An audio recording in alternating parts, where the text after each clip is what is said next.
Hello everyone. इस video में हम क्लास 12th इंग्लिश असाइनमेंट 2 जो कि अक्टूबर माह में आई है उसका क्वेश्चन डिस्कस करेंगे। क्वेश्चन को यहाँ सिर्फ एक्सप्लेन किया गया है इस वीडियो में। Why should child labour be eliminate and how. तो चाइल्ड लेबर को कैसे और क्यों समाप्त किया जाना चाहिए ये लिखना है। सेकंड है mention the hazard of working in the glass bangle industry. जो ग्लास बैंगल इंडस्ट्री है यानी कि कांच उद्योग वगैरह होती हैं उसमें होने वाले खतरे, हजार्ड मतलब कि डेंजर है ना, तो उसमें होने वाले खतरे के बारे से आपको बताना है। थर्ड है how does the world depicted on the classroom wall differ from the world of the slum children. जो वर्ल्ड डिपेक्टेड है वो उस क्लासरूम में जो दिखाया गया है वर्ल्ड ऐसा है करके, तो वो जो क्लासरूम वॉल में है वो डिफरेंट कैसे है इस स्लम चिल्ड्रन के दुनिया से। इनका वर्ल्ड अलग है और उसका वर्ल्ड अलग है बताया गया, यानी कि कॉमन लोग का वर्ल्ड अलग होता है तो वो बताया, तो वो किस तरह से अलग है वो लिखना है आपको। फिर इसके बाद दिया है read the passage carefully on the basis of your understanding and make note on it. Note बनाने हैं using headline and sub headline. Headline और सब हेडलाइन बनाना बहुत ज़रूरी है। यूज़ रिकोगनाइजेबल एब्रीवेशन, और एब्रीवेशन करने हैं वेर एवर नेसेसरी मिनिमम 4। जहाँ ज़रूरत हो एब्रीवेशन का आप यूज़ करेंगे, कम से कम 4 आप लिखेंगे ही, इसके बिना आपको नंबर नहीं मिलेगा। Also suggest and appropriate title, title भी डालने हैं।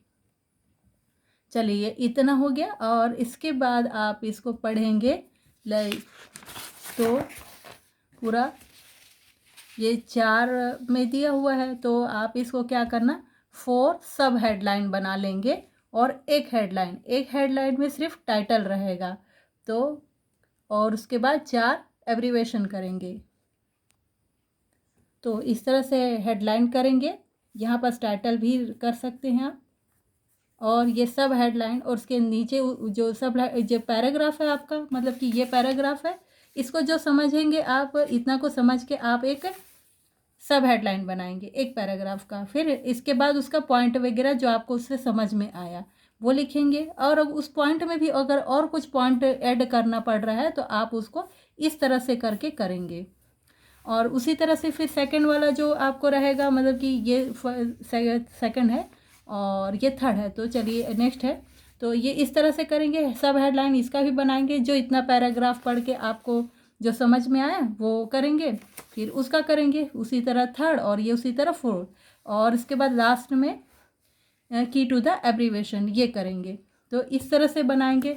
तो सबसे पहले आप क्या करेंगे, इतना को जब फर्स्ट पढ़ेंगे तो इसमें क्या है किस टॉपिक के बारे से दिया है वो समझ में आ जाएगा पूरा पढ़ने पर, तो आप उसको टाइटल करेंगे या हेडलाइन करेंगे ये ले डाल लेंगे यहाँ। फिर इसके बाद आप इस पैराग्राफ को पढ़ेंगे तो आपको पता चलेगा किस बारे से दिया हुआ है ना, तो वो ओरिजिन और मतलब कि कंट्री जहाँ प्रोड्यूस होता है वो नाम लिखेंगे, और वो कहाँ कहाँ यूज़ होता है, वो जो दिया है जिस बारे से वो कहाँ कहाँ यूज़ होगा वो लिखेंगे, और वो किस तरह से आपका हेल्पफुल है यानी कि किस तरह यूज़ आता है वो लिखेंगे।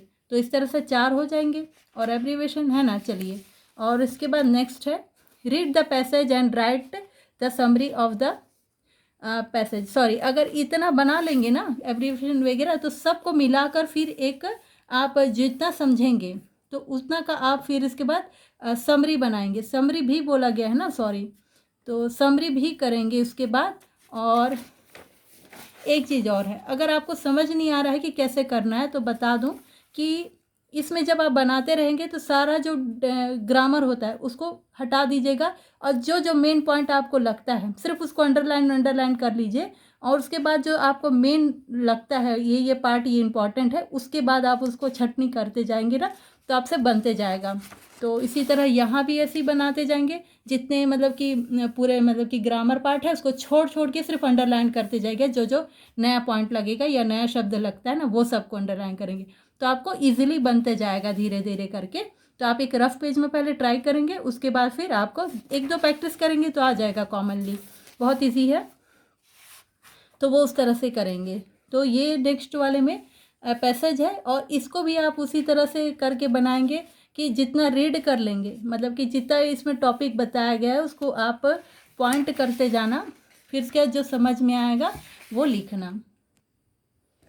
तो आप इस पे जब पढ़ेंगे तो आपको dog can teach us many lessons of life, ये लिखना। फिर it can teach us through its act of love faithful, ये सब दिया हुआ है वो। एंडेंजर और endanger itself just company you, है ना। और you can also learn from its learning habit, उसके लर्निंग हैबिट से भी आप सीख सकते हैं।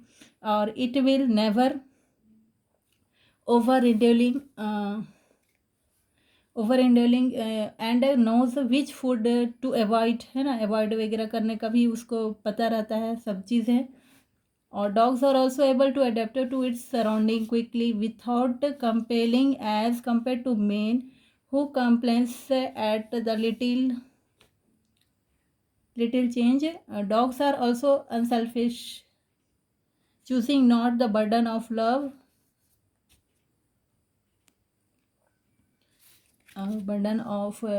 love once, but go to away and die, ये यहाँ पास ऐसे कुछ देख कर लिखेंगे। Dogs are also known when to work and when to rest, है ना। ये सब चीज़ें हैं। और they do not waste their effort unnecessarily like some of us do at work। और लास्ट में फिर ये लिख सकते हैं do above the all truly means best friend। तो इस तरह से कुछ छोटा सा बना लेंगे, जो समझ में आता है उतना पॉइंट को लिखेंगे और अंडरलाइन कर करके करेंगे कि जो जो चीज़ें हैं तो समझ में आ जाएगा। तो मेरे ख्याल से इतना आपके लिए सफिशेंट होगा एक्सप्लेन करना। आपको अगर वीडियो अच्छा लगे तो लाइक शेयर कमेंट करेंगे। Thank you.